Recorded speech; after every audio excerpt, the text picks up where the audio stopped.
जय हिंद प्यारे बच्चों। स्वागत है आपका उत्कृष्ट डिफेंस एकेडमी के इस प्यारे से यूट्यूब चैनल में।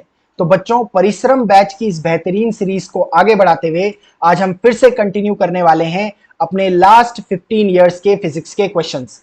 इसके लास्ट वीडियो में आपने देख लिया था कि हमने 2013 का फर्स्ट पेपर जो है उसके सारे फिजिक्स के क्वेश्चन बहुत डिटेल में डिस्कस कर लिए हैं। तो आज हम आपके साथ डिस्कस करेंगे 2013 का जो सेकंड पेपर था, उसमें जितने भी फिजिक्स के क्वेश्चन आए थे उनको एक एक क्वेश्चन को डिटेल में डिस्कस करेंगे। तो शुरुआत करते हैं इन क्वेश्चंस को करने की। देखिए, हमारे पास पेपर कौन सा है? एनडीए सेकंड 2013, जिसमें हम सारे फिजिक्स के क्वेश्चन डिस्कस करने वाले हैं। इसमें पहला क्वेश्चन देखिए क्या पूछ रहा है। Presbyopia is a visual defect caused by, यानी जरा दूरदर्शिता एक दृष्टि दोष है, किस कारण से होता है? देखिए, जो प्रेस बायोपिया है बेटा आपके पास, जो प्रेस बायोपिया है उसमें जो आपकी नियर बाई ऑब्जेक्ट्स होती है, नियर बाई जो ऑब्जेक्ट्स होती है वो पर्सन को ब्लर्ड दिखाई देने लगती है, यानी धुंधली दिखाई देने लगती है, यानी पास की चीजें देखने में दिक्कत होने लगती है। अब ये होती किस वजह से है? ये एज बढ़ने की वजह से होती है। किसकी वजह से होती है? एजिंग की वजह से होती है, यानी उम्र बढ़ने की वजह से होती है। उम्र बढ़ने से होता क्या है? उम्र बढ़ने से जो पर्सन की आई है, जो पर्सन की आई है उसमें एक मसल होती है जिसे आप कहते हैं सिलेरी मसल्स। ये सिलेरी मसल्स जो है वीक होने लगती है। अब सिलेरी मसल्स करती क्या है? सिलेरी मसल्स आपके फोकस को एडजस्ट करने में हेल्प करती है। जैसे जैसे पर्सन की एज बढ़ते जाती है तो ये सिलेरी मसल्स वीक होते जाती है, जिसकी वजह से फोकस को एडजस्ट करने की जो उसकी क्षमता होती है, कैपेबिलिटी होती है, वो कमजोर होते जाती है, जिसकी वजह से पर्सन को जो नियर बाई ऑब्जेक्ट्स है उनको देखने में दिक्कत होने लगती है। तो यही एक केस है हमारे पास जिसमें आपका एजिंग एक फैक्टर है, जिसकी वजह से ये डिफेक्ट हो रहा है आई में। और इसका रीजन क्या है? सिलेरी मसल्स का वीक होना। तो कौन सा आपको ऑप्शन दिखाई दे रहा है? ये आपको ऑप्शन दिखाई दे रहा है पहला, वीकनिंग ऑफ सिलेरी मसल्स। अब जो आपके पास देखिए जो विजुअल डिफेक्ट्स होते हैं, यानी जो आपके पास दृष्टि दोष होते हैं, वो तीन प्रकार के होते हैं। एक आपके पास होता है मायोपिया, एक सेकंड आपके पास होता है हाइपर मेट्रोपिया। इसे बोलते हैं, मायोपिया को आप बोलते हैं जरा दृष्टि दोष। जरा दृष्टि दोष बोलते हैं इसे, या इसे बोलते हैं निकट दृष्टि दोष। क्या बोलते हैं? निकट दृष्टि दोष बोलते हैं इसे हिंदी में, निकट दृष्टि दोष बोलते हैं। इसमें क्या होता है? इसमें जो आपको नियर बाई ऑब्जेक्ट्स है वो क्लियरली दिखाई देती है, बट जो फार ऑब्जेक्ट्स है it is not seen clearly. ठीक है, ये जो आपके पास है हाइपरमेट्रोपिया, हाइपरमेट्रोपिया आपके पास है, इसे बोलते हैं दूर दृष्टि दोष। इसे बोलते हैं दूर दृष्टि दोष। इसमें क्या होता है? आपको जो फार की ऑब्जेक्ट्स है वो आपको क्लियरली दिखाई देती है, लेकिन जो नियर बाई ऑब्जेक्ट्स होती है it is not seen clearly. Clear है? और मैंने आपको क्या बता दिया है? तीसरा आपको बता दिया है प्रेस बायोपिया, जिसमें आपको नियर बाई ऑब्जेक्ट्स ब्लर्ड दिखाई देती है। इसका रीजन आपके पास क्या है? सिलेरी मसल्स का वीक हो जाना। क्लियर है? आगे बढ़ते हैं। अगला क्वेश्चन है, a beautiful rainbow on sky is due to, यानी आकाश पर जो सुंदर इंद्रधनुष किस कारण बनता है? देखिए, आपके पास जब बारिश होती है उसके बाद जब मॉइस्चर प्रेजेंट होता है एटमॉस्फेयर में, तो आपके जो मॉइस्चर के पार्टिकल्स यानी वाटर ड्रॉपलेट्स प्रेजेंट होते हैं, उनके वजह से यानी वो प्रिज्म की तरह काम करते हैं वो छोटे छोटे वाटर ड्रॉपलेट्स, और उनसे जब आपकी सनलाइट पास होती है तो वो डिस्पर्ज हो जाती है। क्या होता है? उसका डिस्पर्जन हो जाता है 7 कलर्स में, जिसकी वजह से हमें रेनबो दिखाई देता है। होता कैसे है देखो, जैसे मान लो कि ये एक वाटर ड्रॉपलेट है और ये आपके पास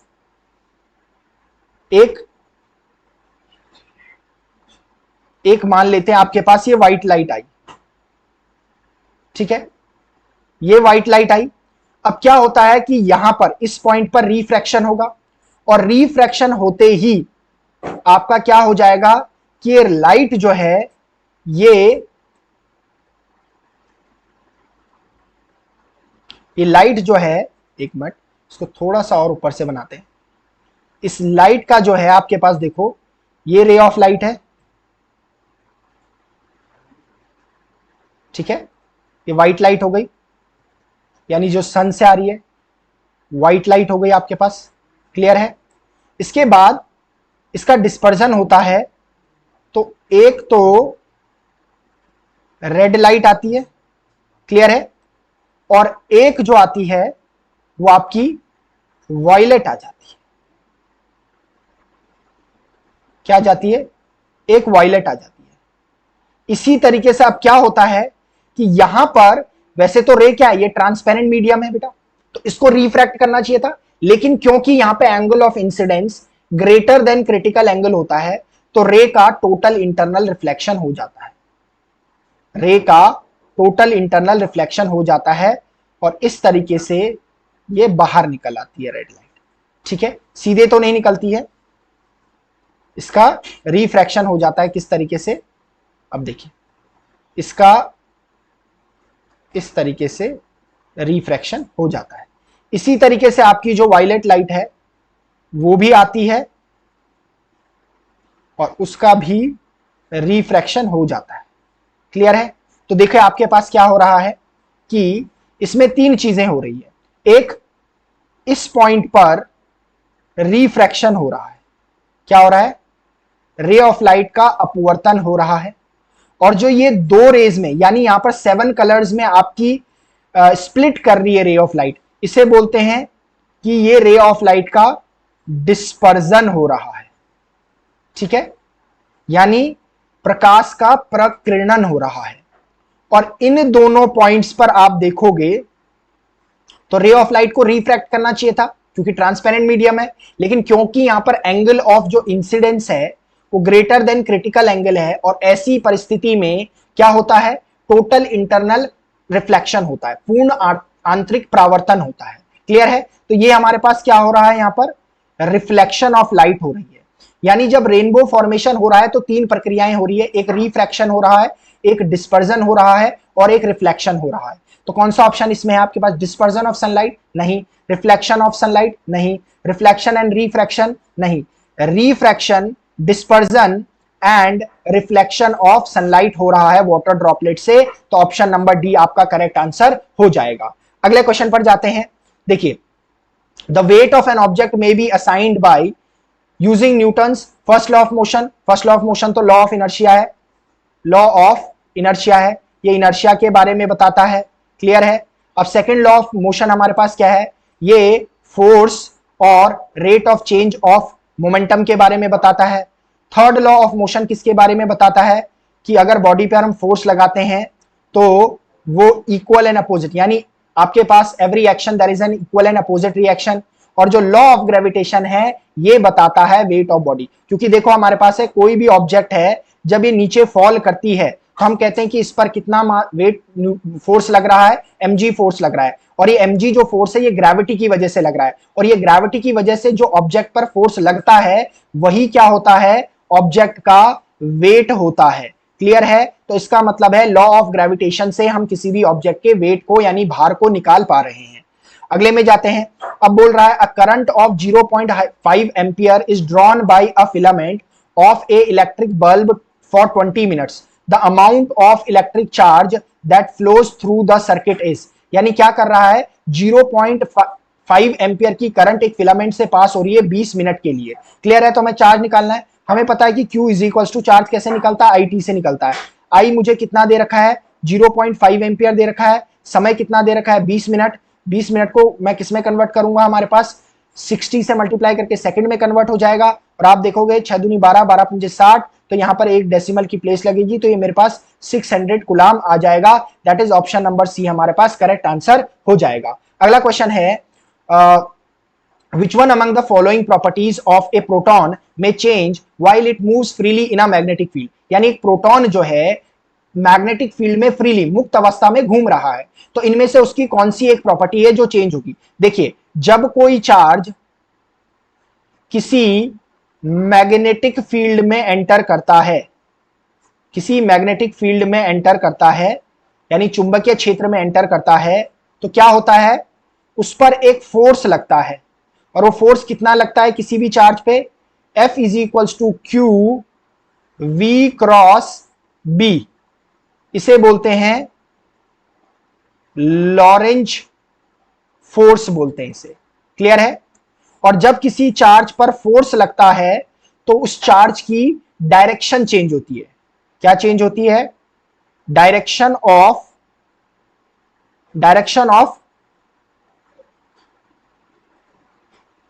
motion of charge changes, direction of motion of charge changes.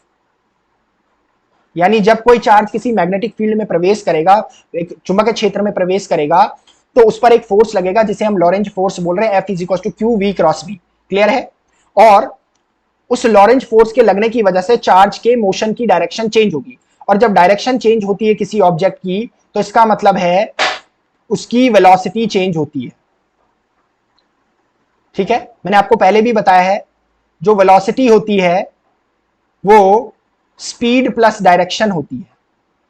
तो दोनों में से अगर एक भी चेंज हो रहा है, यहां पर direction of the motion of the body change कर रहा है, इसका मतलब वेलोसिटी चेंज कर रही है, तो ऑप्शन डी इसका करेक्ट आंसर हो जाएगा। अगला क्वेश्चन है कि power required by a boy of mass 30 kg to run up stairs of 40 steps in 10 seconds is. यानी हमें बताना है कि 40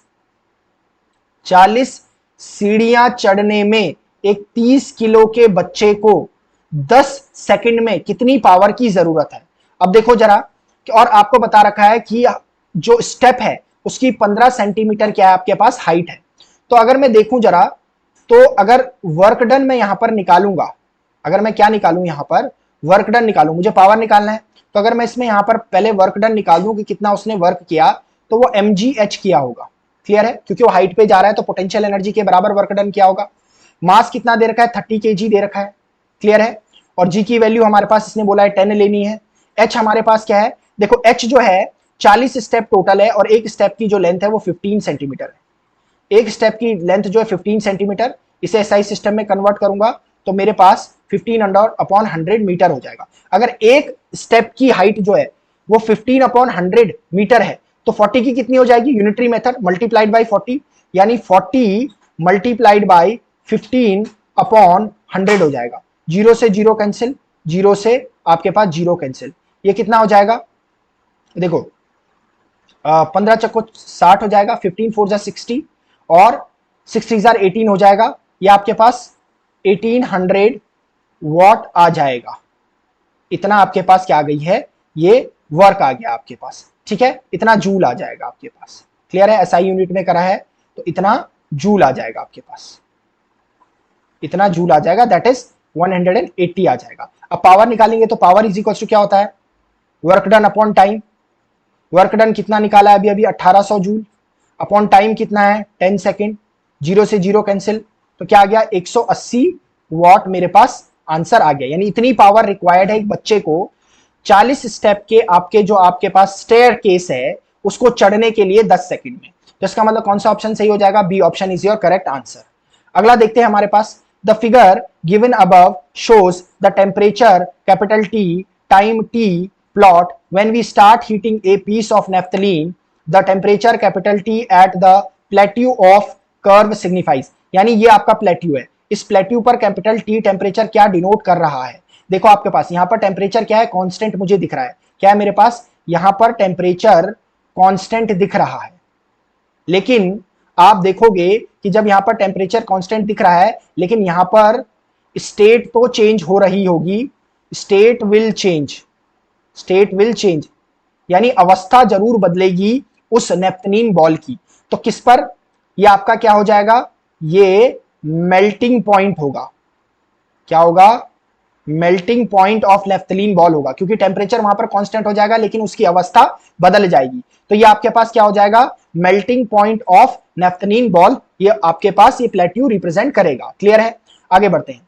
अ piece of paper and a coin both have the same mass are dropped from the 10th floor of a building. The piece of paper would take more time to reach the ground because. अब देखो, इस वजह से नहीं हो रहा है क्योंकि जो पेपर है उस पर ऊपर के डायरेक्शन में एक फोर्स एक्ट करेगा जिसे बोलते हैं बायोंट फोर्स। ठीक है, अब देखो इसके पास अगर ये बायोंट फोर्स ज्यादा हो गया इस पेपर के वेट से, जो नीचे को फोर्स लग रहा है mg, तो क्या होगा, इसे ज्यादा समय लगेगा नीचे ग्राउंड में आने में। क्लियर है, तो देखिए कौन सा ऐसा ऑप्शन है, तभी लेट से पहुंच रहा है। Gravitational pull on the paper is less than the coin, अच्छा नहीं। Buoyant force on the piece of paper is more than on the coin. जब कॉइन नीचे आ रहा है तो कॉइन पर जो बायोंट फोर्स लग रहा है वो इसके mg, इसका जो बायोंट फोर्स कॉइन पर लग रहा होगा वो कम लग रहा होगा किसके कंपैरिजन में, पेपर के कंपैरिजन, बिकॉज इसका जो मास है यानी वेट है इसका जो नीचे ला रहा है वो कम होगा। क्लियर है, लेकिन यही प्रोसेस अगर किसके कंपैरिजन में की जाती, वैक्यूम के प्रेजेंस में की जाती, तो both paper and coin would have reached the earth surface at the same time. याद रहेगा, क्योंकि आपके पास मैंने पहले ही बताया था इन पर जो जी एक्ट कर रहा होगा उसका फॉर्मूला होता है capital G capital M over R square. यहां पर कहीं पर भी आपको मास ऑफ द बॉडी नहीं दिखाई दे रहा है, तो ये जी जो है मास ऑफ द बॉडी पे डिपेंड नहीं करता है। तो अगर यही प्रोसेस पेपर और कॉइन को वैक्यूम में सेम हाइट से छोड़ा जाता तो सेम टाइम पे ये ग्राउंड पे स्ट्राइक करते हैं। अभी इसलिए नहीं सेम टाइम पे स्ट्राइक कर रहे हैं बिकॉज अभी एयर का रेजिस्टेंस है, और एयर क्या प्रोवाइड करता है, बायोंट फोर्स प्रोवाइड करता है, यानी उत्प्लावन बल प्रोवाइड करता है, जिसकी वजह से आपका जो पेपर है वो लेट में नीचे पहुंचेगा in comparison of coin. Clear है, आगे हमारे पास during sunrise and sunset the sun appears reddish orange because. देखो किसी का भी कलर तब दिखाई देता है जब उस कलर की स्कैटरिंग मिनिमम हुई हो, लीस्ट हुई हो। क्लियर है, जैसे हमें आकाश क्या है, हमें हमारे पास जो हमारा स्काई होता है वो ब्लू कलर का दिखाई देता है। अब क्या है, स्कैटरिंग तो बहुत सारे कलर्स की हुई होती होगी, लेकिन बट जो आपके पास ब्लू कलर है उसकी स्कैटरिंग सबसे कम हुई होगी, लीस्ट हुई होगी। तो स्कैटरिंग जितना कम होगी, स्कैटरिंग मतलब फैलना, तो उतना मुझे वो प्रॉपर कलर दिखाई देगा। तो अगर मुझे ड्यूरिंग सनराइज एंड सनसेट मुझे अगर सन के आसपास का जो कलर है वो रेडिश ऑरेंज दिखाई दे रहा है, तो इसका मतलब इस कलर की जो स्कैटरिंग है वो लीस्ट हुई है, इसी वजह से वही कलर मुझे दिखाई दे रहा है। तो देखिए कौन सा ऑप्शन है, during the time sun emits only reddish orange light, बिल्कुल नहीं, ऐसा नहीं होता है। All other colours are absorbed by the atmosphere, बिल्कुल नहीं। Reddish orange light is least scattered by the atmosphere, बिल्कुल सही। एटमॉस्फेयर की वजह से जो पार्टिकल्स प्रेजेंट होते हैं एटमॉस्फेयर में, उनकी वजह से जो रेडिश ऑरेंज कलर है इसका जो है लीस्ट स्कैटरिंग हुई होगी, जिसकी वजह से यही कलर हमें सनसेट और सनराइज के टाइम दिखाई दे रहा है। क्लियर है, तो ऑप्शन सी इसका करेक्ट आंसर हो जाएगा। अगले ऑप्शन में हमारे पास जाते हैं, Ohm's law can also be taken as a statement. अब देखो ओम्स लॉ क्या होता है, V is directly proportional to I, यानी आपका जो potential difference across the conductor होता है वो directly proportional to the current flowing through the conductor होता है, जिससे हम लिखते हैं V is equals to IR, और यहां से R मेरा क्या है, रेजिस्टेंस, जिसे लिखते हैं V अपॉन I। क्लियर है, अब ये पूछ रहा है कि इनमें से कौन से स्टेटमेंट ओम्स लॉ के रिगार्डिंग सही है। अब देखो ओम्स लॉ में होता क्या है, जो सर्किट होता है उस सर्किट में flow of electric potential energy होती है। क्लियर है, यानी ओम्स लॉ के अकॉर्डिंग किसी भी सर्किट में जो एनर्जी फ्लो कर रही है पोटेंशियल की वजह से उसे बोलते हैं इलेक्ट्रिक पोटेंशियल एनर्जी, और यही electric potential energy throughout the charge flowing through the circuit जो है, ये नेट जो इलेक्ट्रिक पोटेंशियल एनर्जी है ये कांस्टेंट रहती है। क्लियर है, इसका मतलब है कि एनर्जी कांस्टेंट है थ्रू आउट जब तक कि चार्ज फ्लो कर रहा है सर्किट में। इसका मतलब है कि ये लॉ कंजर्वेशन ऑफ एनर्जी के बारे में बात करता है। तो ऑप्शन ए इसका करेक्ट आंसर हो जाएगा। अगला क्वेश्चन हमारे पास क्या है, motion of a particle can be described in x direction. अच्छा, एक पार्टिकल के मोशन को एक्स डायरेक्शन में कैसे डिनोट किया गया, एक इक्वेशन लिखी गई है, x is equal to A sine omega T, और ऐसे ही y एक्सिस में उसकी y डायरेक्शन में उसकी इक्वेशन दी गई है, y is equal to B cos T. तो the particle is moving on, यानी पार्टिकल की ट्रेजेक्टरी पूछी गई है कि वो क्या वो सर्कुलर पाथ यानी वृत्तीय पथ पर है, circular path of radius B यानी एक ऐसा वृत्तीय पथ जिसकी त्रिज्या बी है, इलिप्टिकल पाथ पर है, दीर्घ वृत्तीय पथ पर है, या स्ट्रेट लाइन यानी एक सरल रेखा पर मोशन कर रहा है। अब देखिए मैं यहां से क्या लिखता हूं, इसे लिख सकता हूं x upon A is equals to sine omega T, और इस दूसरी इक्वेशन को लिख सकता हूं y upon B is equals to cos omega T. ठीक हो गया। अब देखो जरा, अगर मैं क्या करूं इन दोनों इक्वेशन को, ये इक्वेशन नंबर 1 है और इक्वेशन नंबर 2 है बेटा, ठीक है, तो मैं क्या कर रहा हूं, squaring and adding, squaring and adding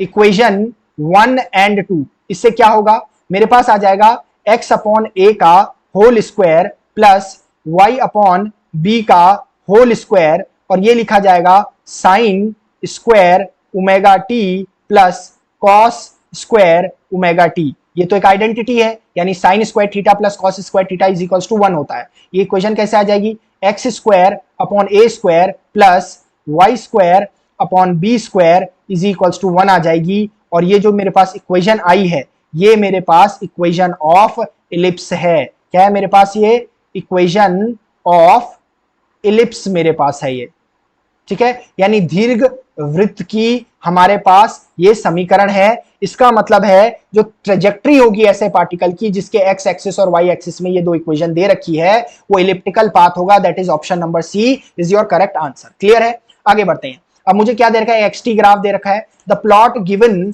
above represents displacement यानी X of a particle with time T, the particle is, यानी moving with uniform velocity, moving with acceleration, moving with deceleration, executing a periodic motion. अगर आप देख रहे होंगे तो ये जो मेरे पास ट्रेजेक्टरी यानी आपके पास जो ग्राफ आ रहा है एक्सटी ग्राफ, ऐसा जो ग्राफ होता है ये नॉन यूनिफॉर्म मोशन का होता है। किसका होता है, नॉन यूनिफॉर्म मोशन का। किसका होता है, नॉन यूनिफॉर्म मोशन का होता है। और नॉन यूनिफॉर्म मोशन में क्या होता है, unequal distance is covered in equal interval of time, यानी अलग अलग दूरी तय होती है समान समय अंतराल में। अगर ऐसा हो रहा है इसका मतलब है कि वेलोसिटी क्या हो रही होगी, चेंज कर रही होगी बार बार। और अगर वेलोसिटी चेंज कर रही है इसका मतलब है बॉडी में एसेलरेशन होगा। क्लियर है, बॉडी में क्या होगा, एसेलरेशन हो गया, यानी body will be moving with acceleration. Option देखिए कौन सा सही है, मूविंग विथ यूनिफॉर्म वेलोसिटी बिल्कुल गलत है, क्योंकि क्या है आपके पास नॉन यूनिफॉर्म मोशन है तो वेलोसिटी तो चेंज हो रही है बार बार। मूविंग विद एसेलरेशन, बिल्कुल एसेलरेशन के साथ मूव कर रही है, बिल्कुल सही है ये वाला ऑप्शन। मूविंग विद डी-एसेलेरेशन, बिल्कुल नहीं, यहां पर तो हमें एसेलरेट करते हुए दिखाई दे रहा है। एग्जीक्यूटिंग अ पीरियोडिक मोशन, बिल्कुल पीरियोडिक मोशन नहीं हो रहा है, तो ऑप्शन नंबर बी आपके पास सही आंसर होगा, दैट ये आपका जो बॉडी है ये एसेलरेशन के साथ मूव कर रहा है। अगला क्वेश्चन हमारे पास है, a bullet of mass 20 gram is fired in the horizontal direction with the velocity of 150 metre per second for a pistol of mass 1 kg। क्या दे रखा है, एक पिस्टल दे रखी है, ठीक है, और उससे गन से एक फायर की जा रही है बुलेट को, ठीक है। इस बुलेट का मास क्या है, 20 ग्राम इसका मास दे रखा है, और इसकी जो वेलोसिटी दे रखी है वो हमारे पास दे रखी है 150 मीटर पर सेकेंड, ठीक है। अब देखो ये जो आपके पास गन दे रखी है, पिस्टल दे रखी है, इसका मास जो दे रखा है वो 1 kg दे रखा है। क्लियर है, अब जैसे ये फायर करेगा तो एक बैकवर्ड डायरेक्शन में इस गन की यानी पिस्टल की एक वेलोसिटी होगी जिसे बोलते हैं, इसे बोलते हैं रिकॉइल वेलोसिटी। क्या बोलते हैं, रिकॉइल वेलोसिटी, ठीक है। तो ये आपका किससे निकलेगा ये कंसेप्ट, यानी आपकी इसकी रिकॉइलिंग वेलोसिटी किससे निकलेगी, ये निकलेगा कंजर्वेशन ऑफ लीनियर मोमेंटम, ठीक है, कंजर्वेशन ऑफ लीनियर मोमेंटम, यानी संवेग संरक्षण के नियम से निकलेगा। ये क्या कहता है, ये कहता है इस केस में कि फायरिंग से पहले का टोटल मोमेंटम गन और बुलेट का should be equal to firing के बाद का मोमेंटम गन और बुलेट का। तो देखो फायरिंग से पहले देखो इसे लिख लेते हैं, total momentum of gun and bullet before firing is equals to total momentum of gun and bullet after firing। देखो बिफोर फायरिंग ना तो बुलेट में कोई वेलोसिटी है ना ही गन में कोई वेलोसिटी है, इसका मतलब है बिफोर फायरिंग का जो टोटल मोमेंटम होगा वो 0 होगा। आफ्टर फायरिंग देखो क्या कहानी हो जाएगी, ये बुलेट जो आगे जा रही है, अगर अच्छा इस बुलेट के मास को अगर मैं किस में कन्वर्ट करूं, पहले मुझे इसे SI यूनिट में कन्वर्ट करना होगा क्योंकि ये ग्राम में, तो ये आ जाएगा 20/1000 आ जाएगा। क्लियर है, एक जीरो से एक जीरो कैंसिल, तो मेरे पास आ जाएगा 0.02 kg। क्लियर है, इसका मतलब है कि आपके पास जो टोटल मोमेंटम आ जाएगा वो बुलेट के लिए क्या आ जाएगा, MV, M क्या दे रखा है 0.02 multiplied by 150 metre per second इसकी वेलोसिटी है, प्लस आपके पास बुलेट का मास कितना है आपके पास 1 kg मल्टीप्लाइड बाय बुलेट की वेलोसिटी देख लेते हैं, V से रिप्रेजेंट करते हैं, इसे लिखेंगे 0 इज इक्वल्स टू आ जाएगा, ये देखो इसको मल्टीप्लाई करो तो कितना आ गया आपके पास 15 दूनी 30 आ गया, और 0 पहले से था, दशमलव के 2 स्थान लग रहे हैं, यानी क्या आ गया मेरे पास, ये लिख दिया मैंने 3.00 प्लस V हो गया। अब मैं यहां से अगर V लिखूंगा तो V इज इक्वल्स टू क्या आ जाएगा -3 मीटर पर सेकेंड। देखो रिकॉइलिंग वेलोसिटी क्या आएगी, नेगेटिव ही आएगी, बिकॉज ये इस गन के इस बुलेट के अपोजिट डायरेक्शन में रिकॉइल कर रही है। तो आंसर क्या हो जाएगा 3 metre per second, that is option number A correct answer हो जाएगा। अगला क्वेश्चन क्या कह रहा है, देखो what should be the reading of the volt meter in the circuit given above, यानी मुझे क्या निकालनी, इस वोल्ट मीटर में रीडिंग निकालनी, यानी V की वैल्यू निकालनी है। पहले देखो हमारे पास क्या है, ये दोनों जो है 1 ओम और 1 ओम, ये दोनों किसमें है, पैरेलल कॉम्बिनेशन में, 1 ओम एंड 1 ओम किसमें है, पैरेलल कॉम्बिनेशन में है। तो 1/r इज इक्वल्स टू मेरे पास हो जाएगा 1/1 प्लस 1/1 इज इक्वल्स टू हो जाएगा 2, यानी मेरे पास जो रिजल्टेंट हो जाएगा 1 ओम और 1 ओम का, यह आ जाएगा मेरे पास 1/2 ओम आ जाएगा। क्लियर है, अब अगर आप देखो तो इनका जो रिजल्टेंट है वो इस 1 ओम के साथ हमारे पास सीरीज कॉम्बिनेशन में है। क्लियर है, तो इसका मतलब है इक्विवेलेंट रेजिस्टेंस जो सर्किट का हो जाएगा वो हो जाएगा 1 + 1/2, यानी आ जाएगा आपके पास 3/2 ओम आ जाएगा। क्लियर है, अच्छा अब करंट निकालूं सर्किट में, तो आपके पास देखो V इज इक्वल्स टू क्या आ जाएगा, IR आता है, और यहां से total current in circuit I is equals to V/R आ जाएगा। V क्या दे रखा है 1.5 वोल्ट, और इसको भी अगर आप कैलकुलेट करोगे तो ये भी आपके पास क्या आ जाएगा 1.5 ओम आ जाएगा। इसका मतलब है वोल्टेज भी आपको 1.5 दे रखी है, R भी आपका 1.5 आया है, इसका मतलब V इज इक्वल्स टू यहाँ पर आपके पास current I is equals to 1 ampere आ गई है, यानी यहां पर इस 1 ओम से भी 1 एम्पियर की करंट फ्लो हो रही है। तो V की रीडिंग क्या हो जाएगी, V इज इक्वल्स टू क्या होता है IR होता है, I कितना है 1 और रेजिस्टेंस कितना है 1, तो मेरे पास कितना आ जाएगा 1 वोल्ट आ जाएगा। क्लियर है, तो option number C correct answer हो जाएगा।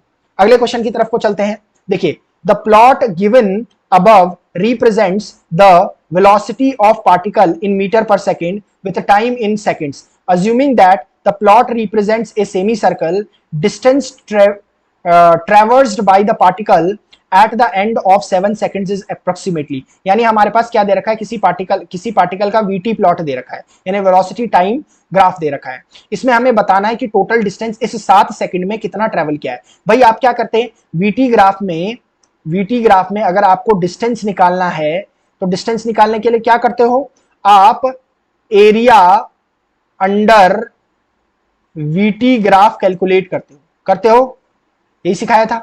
ठीक है, तो इसका मतलब है कि इसका जो एरिया है वो आप निकाल दोगे। अब ये क्या है, ये सेमी सर्कल है, तो इसका एरिया क्या हो जाएगा, इसका एरिया आपके पास हो जाएगा πr² टोटल एरिया होता है सर्कल का अपॉन 2 हो जाएगा। इसे अगर कैलकुलेट करेंगे तो 22/7 आएगा, मल्टीप्लाई बाय r की वैल्यू क्या आ जाएगी, यहां से लेकर यहां तक 7 है, तो मतलब इसकी रेडियस जो हो जाएगी वो 7/2 हो जाएगी। तो रेडियस आपके पास क्या है 7/2 मल्टीप्लाइड बाई 7/2, और एक ये 1/2 वाला 2 जो है ये है हमारे पास, तो 7 से 7 कैंसिल हो गया, 2 से 11 कैंसिल हो गया, तो मेरे पास कितना आ गया, ये 11 7 जार 77 अपॉन मेरे पास कितना आ गया 2 2 जार 4, ये करेंगे तो 4 1 जा 4, 3 इधर गया, 4 9 जा 36 और 2 5 मेरे पास मीटर आ गया है। It means that it is approximately equal to 19 metre.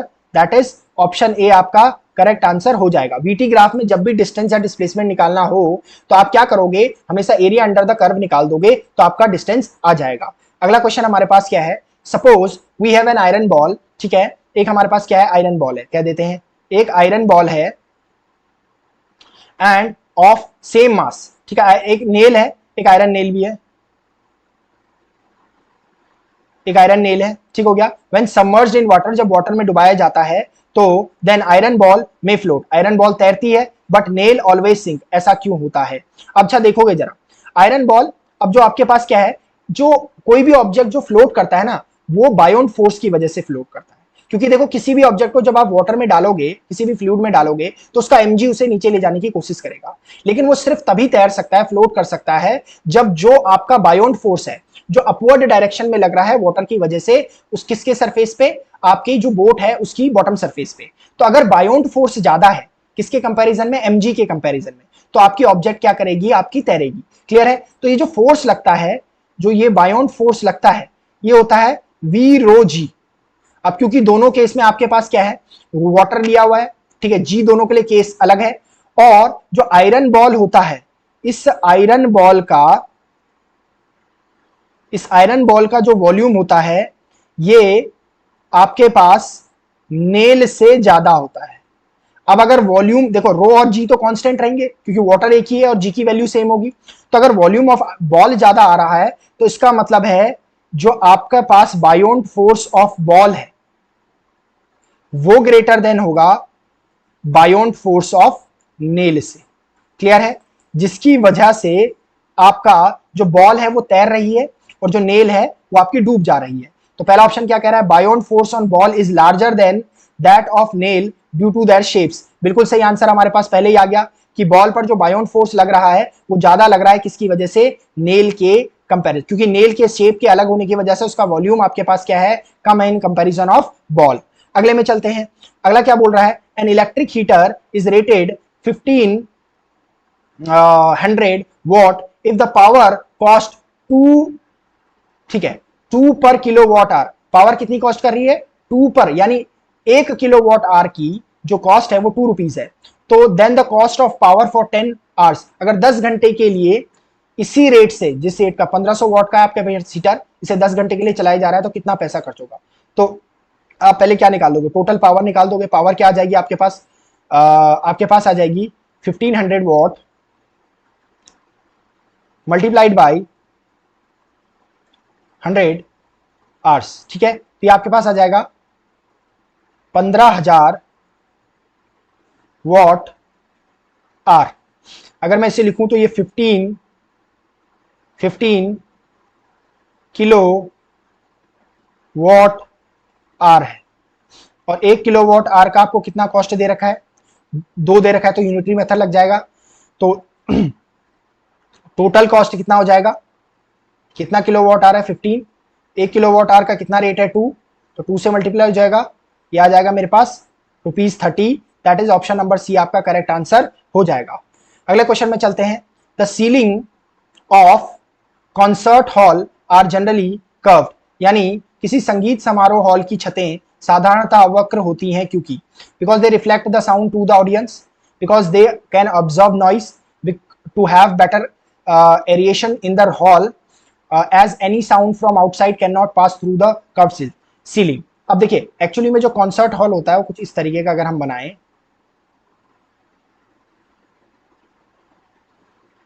इस तरीके से बनाएं, और उसका जो आपकी सीलिंग होती है वो इस तरीके से कर्व्ड होती है। यहां से मान लो कि आपकी साउंड आ रही है, ठीक है, और यहां ऑडियंस होती है, यहां आपके पास ऑडियंस होती है। क्लियर है, इधर से सुन रही होती है। अब ऐसा पॉसिबल नहीं है फिक्स करना कि हर एक कोने में आप क्या लगाओ, साउंड बॉक्स लगाओ। तो इसके लिए क्या किया जाता है, इसे कर्व्ड बनाया जाता है। कर्व्ड बनाने से होगा क्या, ये आपकी साउंड वेव आई, यहां से टकरा के आपके किस तक गई, ऑडियंस तक गई। यहां से साउंड वेव आई और यहां से टकरा के ऑडियंस तक गई, यहां से साउंड वेव आई और यहां से टकरा के ऑडियंस तक गई। अब आप देखो कर्व्ड होने से हर एक कोने तक, हर एक कोने तक ये जो साउंड वेव है वो पहुंच रही है। इसी वजह से क्या किया जाता है, इसे कर्व्ड बनाया जाता है सो दैट साउंड वेव को रिफ्लेक्ट करके ऑडियंस तक पहुंचाया जा सके। तो कौन सा ऑप्शन सही हो जाएगा, ऑप्शन नंबर ए सही हो जाएगा कि because they reflect the sound to the audience. Clear है। अगला क्वेश्चन क्या है देखिए, bats can know about their prey at a distance even in the night by emitting. ये हम पहले भी पढ़ चुके हैं कि बैट्स जो है अपने प्रे को या कोई ऑब्स्टिकल अगर सामने आ रहा है तो उसे आसानी से समझ जाता है कि कहां पर है, कितनी दूरी पर है, ठीक है, और क्या है। तो ये समझता है वो आपके पास जब वो अल्ट्रा सोनिक वेव्स प्रोड्यूस करता है, अल्ट्रासोनिक साउंड वेव्स प्रोड्यूस करता है। और इनकी जो आपके पास फ्रीक्वेंसी होती है ये होती है अबव 20 किलो हर्ट्ज होती है। क्लियर है। तो आपके पास ऑप्शन डी करेक्ट आंसर हो जाएगा। ठीक है। अगला क्वेश्चन है, ray of light get refracted while passing from air to glass because. अब देखो कोई भी रे ऑफ लाइट जब एक मीडियम से दूसरे मीडियम में जाती है, जैसे मान लो कि ये मीडियम 1 है, ठीक हो गया, ये मीडियम 1 है, इसे एयर ले लो, और ये मीडियम 2 है मेरे पास, और ये मेरे पास क्या है, वाटर है। तो जब रे ऑफ लाइट क्या करती है, इस मीडियम से आ रही है, एयर से वाटर में जा रही है, तो it bends towards the normal. और वहीं वाटर से एयर में आती, यानी डेंसर टू रेयर मीडियम आती, it bends away from the normal. तो ऐसा हो क्यों रहा है, ये रिफ्रैक्शन हो क्यों रहा है, ये किसकी वजह से होता है। तो रिफ्रैक्शन का जो कॉज है वो है change in speed of light. Basically जब एक मीडियम से दूसरे मीडियम में रे ऑफ लाइट जाती है तो उसकी स्पीड चेंज होती है, जिसकी वजह से वो ऐसा आपको डिफ्लेक्टेड पाथ देती है अपने ओरिजिनल पाथ के कंपैरिजन में। तो बेसिकली आपका जो ये ray of light when it is refracted passing from one air to glass हो रहा है, ये किसकी वजह से हो रहा है, speed of light in glass is less than the speed of light in air. Clear है। देखो स्पीड ऑफ लाइट जो आपकी एयर में होती है या वैक्यूम में होती है वो आपके पास होती है 3 × 10⁸ मीटर पर सेकेंड। इसी तरीके से स्पीड ऑफ लाइट जो वाटर में होती है विथ रिस्पेक्ट टू एयर वो होती है 2.25 × 10⁸ मीटर पर सेकेंड। और ऐसे ही स्पीड ऑफ लाइट इन आपके पास जो ग्लास होती है वो होती है 2 × 10⁸ मीटर पर सेकेंड। क्लियर है। इसी स्पीड ऑफ लाइट में कमी की वजह से आपका जो रे ऑफ लाइट है वो बेंड करती है टुवर्ड्स द नॉर्मल या away from the normal. Clear है। अब देखिए इसमें एक और चीज देख लीजिए, जब रे ऑफ लाइट का रिफ्रैक्शन होता है तो वेवलेंथ भी चेंज होती है, wavelength changes, lambda dash is equal to lambda upon mu, उसके लिए फॉर्मूला होता है। एक स्पीड चेंज करती है लेकिन जो फ्रीक्वेंसी होती है वो हमेशा कांस्टेंट रहती है। क्लियर है। जो फ्रीक्वेंसी होती है वो कांस्टेंट रहती है। अगला चलते हैं। देखिए white light while passing through a glass prism breaks up into light of different colours because. ठीक है। क्या होता है कि जब एक व्हाइट लाइट को प्रिज्म से पास किया जाता है तो वो 7 कलर्स में, 7 कलर्स यानी वी किसमें, VIB GYOR विबग्योर में कन्वर्ट हो जाती है। क्लियर हो गया। ये होता किसकी वजह से है, ये किसकी वजह से हो रहा है, ठीक है, ये रिफ्रैक्शन में चेंज की वजह से हो रहा है। देखो क्या है हमारे पास, किस वजह से हो रहा है, refractive index of glass for different colours of light is different. बिल्कुल सही है, यही ऑप्शन आपका सही है, क्योंकि हर एक कलर के लिए देखो lambda dash is equal to, मैंने अभी तुम्हें बताया था लैम्डा अपॉन म्यू। देखो जरा वेवलेंथ म्यू पर डिपेंड कर रही है, किस पर डिपेंड कर रही है, म्यू पर डिपेंड कर रही है। यानी जैसे जैसे लैम्डा को चेंज करेंगे तो म्यू चेंज हो जाएगा, जैसे जैसे लैम्डा चेंज, यानी लैम्डा और म्यू का इनवर्सली प्रोपोर्शनल रिलेशन है। जैसे जैसे आप लैम्डा को चेंज करोगे, देखो आपके पास जैसे जैसे आप लैम्डा को चेंज करोगे तो आपका म्यू चेंज हो जाएगा, या म्यू चेंज करोगे तो लैम्डा चेंज हो जाएगा। तो refractive index of glass for different colours of light is different, इसीलिए ए ऑप्शन क्या हो जाएगा, करेक्ट आंसर हो जाएगा। अगला क्वेश्चन है कि which one among the following situations is best represented by the velocity time plot shown above. यानी जो आपको वेलोसिटी टाइम ग्राफ दे रखा है ये आपको क्या सो रहा है। पहले तो देखो बेटा यहाँ पर आपके पास क्या बन रहा है कि वेलोसिटी कम होते जा रही है, तो इस वजह से इसमें एक्सेलरेशन तो हो ही रहा है। क्या हो रहा है, एसेलरेशन यहां पर हो ही रहा है, तो एसेलरेशन वाला सही हो जाएगा। Uniform motion of particle on circle बिल्कुल गलत है, यूनिफॉर्म मोशन तो हो ही नहीं रहा है जब एसेलरेट कर रहा है। Accelerated motion of a particle which has non zero initial velocity, ठीक है, accelerated motion of a particle which has non zero initial velocity, ऐसा कुछ दिख रहा है कि सही है। डीएसेलरेशन, डीएसेलरेटेड, देखो एसेलरेटेड की बात कर रहा है तो बिल्कुल गलत हो जाएगा। Decelerated motion of a particle which has initial non zero velocity, देखो इनिशियल नॉन जीरो वेलोसिटी तो है ही, देखो इनिशियल नॉन जीरो वेलोसिटी ही है आपके पास, और डीएसेलरेशन भी हो रहा है। क्या हो रहा है, ये कैसा एसेलरेशन हो रहा है, ये रिटार्डेशन हो रहा है। कैसा एसेलरेशन हो रहा है, रिटार्डेशन हो रहा है, और इसे हम क्या कह सकते हैं, डीएसेलरेशन कह सकते हैं, इसे डीएसेलरेशन कह सकते हैं। एसेलरेशन हो रहा है, कैसा एसेलरेशन, नेगेटिव एसेलरेशन हो रहा है। क्लियर है, जिसमें हमारे पास क्या है, वेलोसिटी नॉन जीरो है, इसका मतलब ऑप्शन सी इसका करेक्ट आंसर हो जाएगा कि डीएसेलरेटेड मोशन है। इसमें भी देखो डीएसेलरेटेड मोशन है, बट इसमें इनिशियल वेलोसिटी को जीरो बोला हुआ है, जो कि गलत हो जाएगा, ऑप्शन नंबर सी इसका करेक्ट आंसर आएगा। अगला क्वेश्चन है, when a long dry hair is brushed with strands often move away from each other because while brushing, देखो जो ब्रशिंग करते हैं ना, तो जो आपका पास ब्रश है उस पर पॉजिटिव चार्ज आ जाता है, और जो हेयर है जिनको आप कोम कर रहे हो उस पर नेगेटिव चार्ज आ जाता है। ये किसकी वजह से हो रहा है, ये हो रहा है फ्रिक्शनल इलेक्ट्रिसिटी की वजह से, क्योंकि जैसे ही आप क्या कर रहे हैं, कोम कर रहे हैं हेयर को, तो फ्रिक्शन प्रोड्यूस हो रहा है उनके बीच, जिसकी वजह से क्या हो रहा है कि ब्रश से इलेक्ट्रॉन हेयर में जा रहे हैं, जिसकी वजह से आपका ब्रश जो है पॉजिटिवली चार्ज बन रहा है और हेयर नेगेटिवली चार्ज बन रहा है। इस टाइप की आपकी जो इलेक्ट्रिसिटी है उसे कहा जाता है स्टैटिक इलेक्ट्रिसिटी। क्या कहा जाता है, स्टैटिक इलेक्ट्रिसिटी कहा जाता है। क्लियर है, इसे कहा जाता है स्टैटिक इलेक्ट्रिसिटी। तो देखिए क्या हो रहा है, static electric charges are being induced on the hair, बिल्कुल सही है, क्योंकि मैंने बात करी स्टैटिक इलेक्ट्रिसिटी बन रही है, तो यही आपका ऑप्शन सही हो जाएगा। अगला क्वेश्चन है कि if the length of the simple pendulum is being increased by 4 fold, यानी आप क्या है, लेंथ ऑफ पेंडुलम जो है 4 टाइम्स ऑफ एल कर रहे हैं, तो टाइम पीरियड पर क्या फर्क पड़ेगा। चलिए, जो आपके पास टाइम पीरियड होता है पेंडुलम का होता है 2 pi under root L over G होता है। अब टी डैश नया आ रहा है क्योंकि लेंथ आप चेंज कर रहे हैं, तो आ जाएगा 2 pi under root of L dash upon G, जो कि मेरे पास हो जाएगा T dash is equals to 2 pi, L dash क्या दे रखा है, 4 एल अपॉन जी दे रखा है।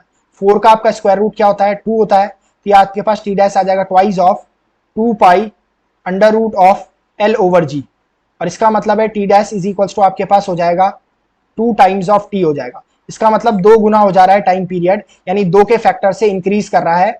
It is decreased by 4 fold नहीं, इंक्रीज्ड बाय 4 फोल्ड नहीं, decreased to half of the initial value नहीं, increased by the factor of 2 of its initial value, बिल्कुल सही हो रहा है। देखो एल का ही क्या हो, टी का ही क्या हो रहा है, 2 गुना हो जा रहा है, इसलिए option number D correct answer होगा। अगला क्वेश्चन हमारे पास क्या है, लास्ट क्वेश्चन हमारे पास ये है कि a pressure cooker works on the principle of, देखिए मैंने आपको पहले भी ये क्वेश्चन आ चुका है एक एग्जाम में, कि जैसे ही आप प्रेशर कुकर को बर्नर के ऊपर रखेंगे तो उसमें क्या होगा कि आपका हीट होगा, वो हीट होने से वहां स्टीम प्रोड्यूस होगी, ठीक है, स्टीम प्रोड्यूस होने से प्रेशर बढ़ जाएगा, ठीक है, और प्रेशर बढ़ जाने के कारण जो आपका वहां वाटर होगा उसका जो नॉर्मली बॉइलिंग पॉइंट होता है वो 100 डिग्री सेल्सियस होता है, बट वो क्या करने लगेगा, इट विल इंक्रीज, किसकी वजह से, क्योंकि ये प्रेशर बढ़ रहा है कुकर के अंदर, तो उसकी वजह से आपका जो बॉइलिंग पॉइंट नॉर्मल था 100 डिग्री सेल्सियस वाटर का उससे ज्यादा बढ़ने लग जाएगा, जिसकी वजह से कुकिंग जो होगी वो जल्दी हो जाएगी। तो प्रेशर बेसिकली किस पर एक्ट कर रहा है, देखो एलिवेशन मतलब बढ़ना of boiling point of water by application of pressure, बिल्कुल सही है, प्रेशर की वजह से ही क्या कर रहा है, बॉइलिंग पॉइंट बढ़ रहा है, तो आपका option number A correct answer हो जाएगा। तो यहां पर आपके पास जो है ये आपका 2013 सेकंड पेपर के सारे फिजिक्स के क्वेश्चन थे, जिसमें हमने हर एक क्वेश्चन को बहुत डिटेल में डिस्कस किया है, यानी हर एक ऑप्शन पे हमने टाइम लिया है, कौन कौन सा कंसेप्ट वहां पर लग रहा है उसको देखा है। इसी तरीके से हम आगे भी आपके 2013 यहां पर खत्म करा है हमने, इसके बाद 2013 के पेपर 14 के पेपर्स लेके आएंगे और ऐसे इनको कंटिन्यू करते रहेंगे फर्दर ऑन, सो दैट आपके 15 इयर्स के सारे फिजिक्स के क्वेश्चन जितने अभी तक यूपीएससी ने एनडीए के एग्जाम में दिए हैं सारे लग जाएं और जो आपको हेल्प करेंगे आपके आने वाले एनडीए के एग्जाम में। Till then keep studying. जय हिंद।